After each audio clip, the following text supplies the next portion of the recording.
Well, it's confession time and we're back. Oh, and we have some kids confessing to stuff they have done to their parents, and it is a bit of a wild one. So stay tuned for that and some fun parents in the news. Help with being kidnapped and held it up to the window. You didn't do anything cool. Didn't I? No, you whinged a lot. No. Okay. Well, this could be an interesting one. This could be very interesting. In an Unhelpful Parenting Podcast first, we are recording this with one of our children in the room. In the studio. Oh, you don't get any more unhelpful parenting than that. No, well, we'll see. Yeah. I mean, he's currently watching Cars, so we'll see how of long all the that kids lasts. to not have a babysitter for today. The introvert is the good one. Yeah, he's pretty, he's got his plate of snacks and he's pretty happy. He's got his lunch, he's got his I was thinking about it. I was like, the older 6-year-old would want to be a part of this. She would be right here in the middle of the couch. Yes. And then the baby would be running around destroying absolutely everything. Pulling the cords out. It's a win-win. Yeah. All right. We're starting with yays and nays. Off you go. We have a very obvious yay this weekend. Yays and nays. We got a night away. We did. Which is like every parent's dream. It was lovely. Oh my gosh. Full night at a 24 resort. hours child-free. Child-free. 24 hours child-free. We went and got massages. We went out for a really nice dinner. We slept all night. You slept in. I slept in. I actually said to Sam, you won't need to set an alarm because no way, my body has been waking up so early. She didn't realize. 8:30. I was like, I opened my eyes and was like, oh, it's probably 6 a.m. It's we need to start getting ready to get out of here because we don't have the room much longer. I was up from 7:30. It was awesome. Anyway, so my yay is just more of a funny moment. From we went out for a really, really nice dinner, and very expensive dinner. Very expensive, very fancy, very moody, low lighting. Anyway. And so we sat on opposite sides because I think it's more traditional for the woman to sit on the cushiony bench seat side and the men to sit on the chair side. There is no tradition of anything. Well, we swapped that around because we knew that I'd have to go to the bathroom at least 3 times while we were there. So the waiter walked up with our plates, seeing me on the outside and Sam in the low light. She came over and she's like, "Hello, ladies." I was behind a column. And I'm very secure to go, you made a mistake. You're very what? Secure in myself. Sounded like skewer. I was like, you're so skewer. Anyway, I'm still laughing about that. The poor waitress, she looked like she absolutely wanted to die when she looked up and realised Sam was sitting right there. Has nothing to do with where I was seated. It was just I feel like it was the low light and because she saw me first, and I feel like a man would traditionally be sitting in that seat. No. If you took me out for dinner and let me sit first, it would have made sense for me to go behind and sit on the far side. Anyway. I feel like you're overcomplicating it, but that's fine. Was that your yay and your nay? That was my yay. Oh, right. no. I was going to say, hurry up. My nay is watching you turn into an old man. Because Sam... It's the one. It was the one. That's Sam all I'm saying. has an inability not to wink at people. Whenever man or female, you're not creepy, but whenever you order something, your way of saying, okay, I'm done, is to wink. I don't know I'm doing it. And I don't think I ever noticed it when we were younger, but as we get older, I'm like, ew, you've given me the ick. My yay Yeah. was the massage. Of course. High up there. I didn't realise how tight and tense I was until afterwards. Even you commented. I could feel where your back, it had indents from where he'd massaged No, that's in. just because, that's what my back should look like. It's just, the muscles were all just so tight. It was just one big flat. Whereas And now then it's like bone and shoulders and wow, there's things. And then within 24 hours of the weekend gone. getaway, the 3-year-old and the 18-month-old have been jumping all over you and stressed it all back up. God. But tell you what, I was so sore afterwards. It was very In swollen a good way, and very I'm guessing. sore. Yes, it you was good. want to go back. It's just very tense. All right, so yay, nay. My nay is the school lost property. More so because we use it very often. Because our 6-year-old cannot keep a hat to save her freaking life. Or a jacket or a jumper, but mostly the hats. I actually had one of the school mums found Mackenzie's hat and messaged me. She's like, I'll bring it to school tomorrow. I just found it in lost property. I was like, yay, thank you so much. Literally the next day, Mackenzie gets that hat and she's like, Mummy, I've lost my sports hat. She lost the other hat. She got the sports hat and the formal hat and well, on the hats actually.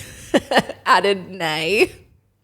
Yesterday, I spent 10 minutes on the phone to my brother, and in that 10 minutes, I managed to turn around and see the 3-year-old colouring in the formal hat with some textures. That one over there. And I never really thought I had a mum voice until I hear my brother on the other side of, like, as I yell at Hartley, I'm like, no, what are you doing? My brother's on the other end of the phone being like, let him live. Don't do it. Let him live. Everyone else, no one else says that for me. Anyway, I can confirm, let him live. He's here today.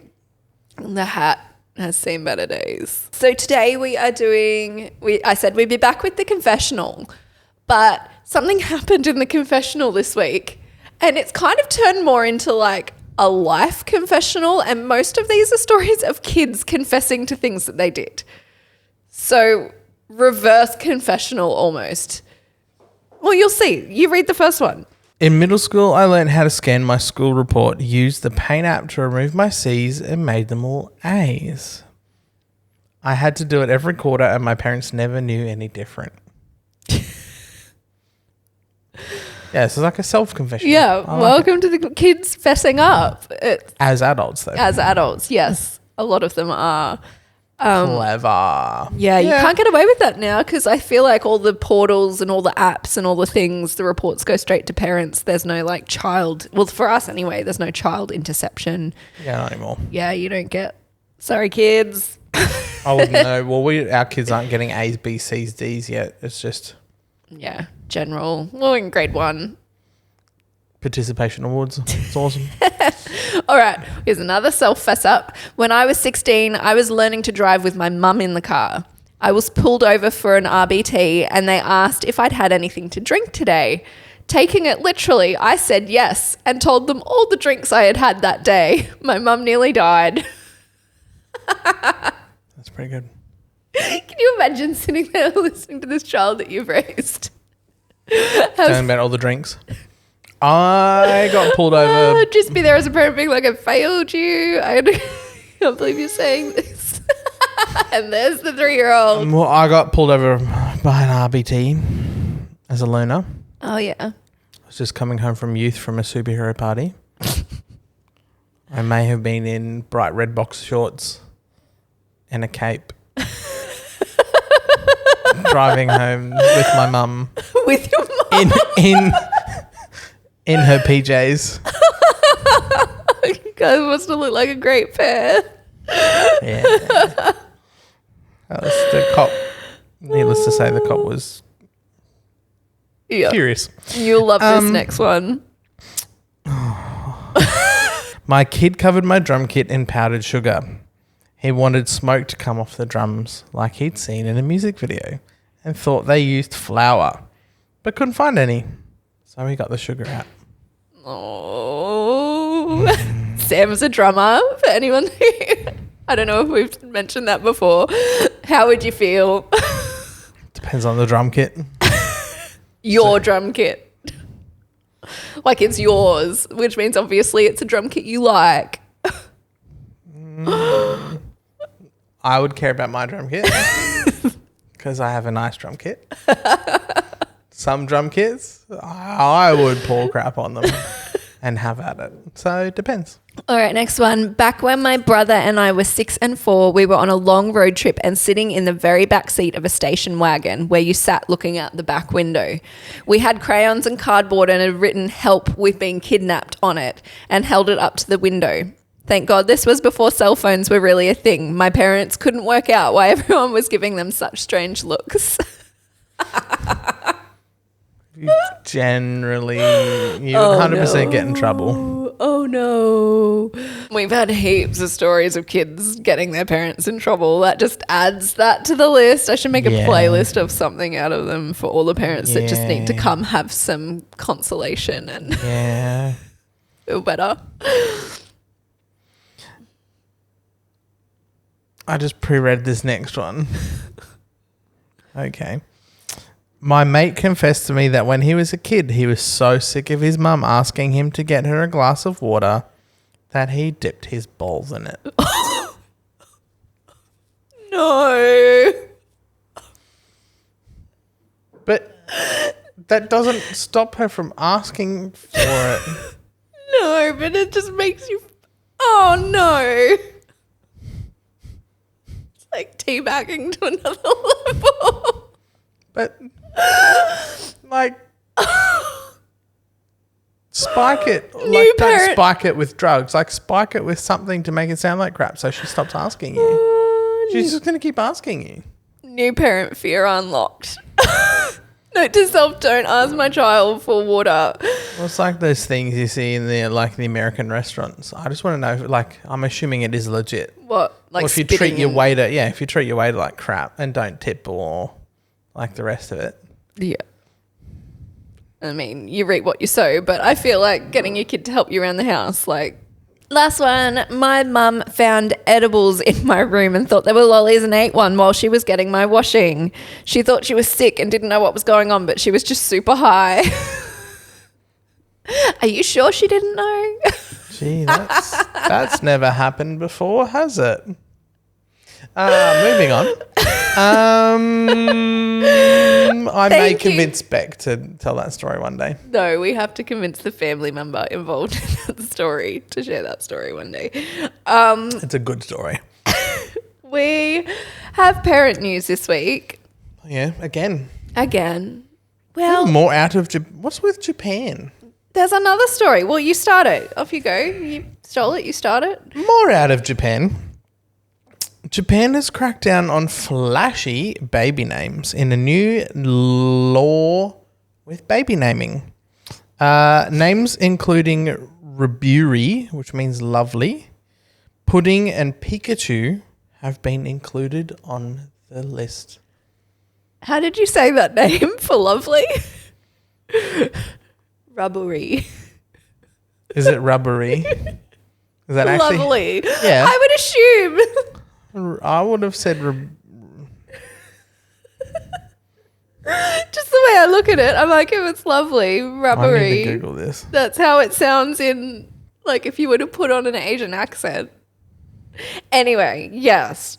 So naming children in Japan does come with an extra added layer of complexity. When I found this story, I was reading that their writing style is different. So they've got kanji as one of their writing styles, and those characters often have multiple ways of deciphering them and can have multiple readings. For example, the characters for Ellen can also be used to write eternal love, which is actually really sweet.